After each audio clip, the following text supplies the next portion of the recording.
Well, the Save Our Stages Act was passed at the end of last year to create a grant program to help independent live venues survive the pandemic. U.S. Senators John Cornyn and Amy Klobuchar introduced this bipartisan bill. Today, KIMT News 3's Alex Dieterer heard from Senator Klobuchar and to local theater venue directors on the impact of the bill. Alex?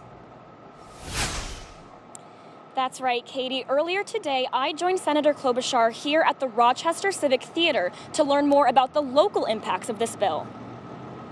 During a non-pandemic year, the arts in the state of Minnesota produced $2 billion.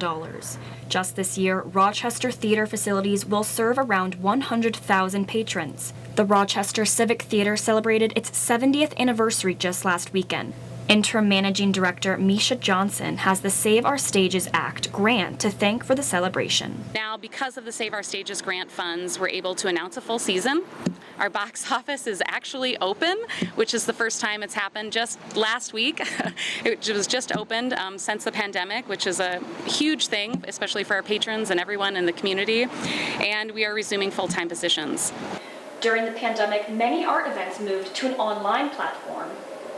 But Senator Klobuchar made it her mission to ensure small local venues could stay afloat during these times.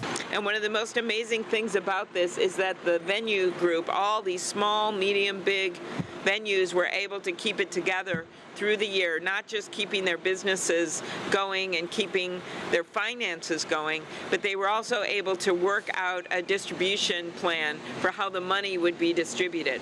This was really important. Over 220 venues in Minnesota have already received funding. We haven't really had to cut back on the quality of the work that we put on stage. We haven't had to cut back on the amount of rehearsals we put on stage. The funding is a reminder to people amid the pandemic and a time of uncertainty that the music will keep playing. The Shuttered Venue Grant was a lifeline, absolutely, and not only in terms of money, but in terms of morale.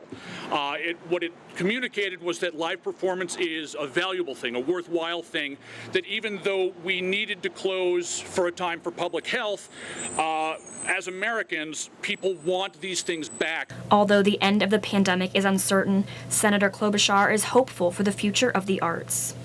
This is a day where we say the music and the theater will continue, and that nothing is going to bring us down, not even a pandemic. The Save Our Stages grants are the biggest investment by the federal government for the arts. Live in Rochester, Alex Dieterer, KIMT News 3. Thanks, Alex. The bipartisan legislation gained more than 50 co-sponsors in the Senate, and the House version of Save Our Stages gained over 170 co-sponsors.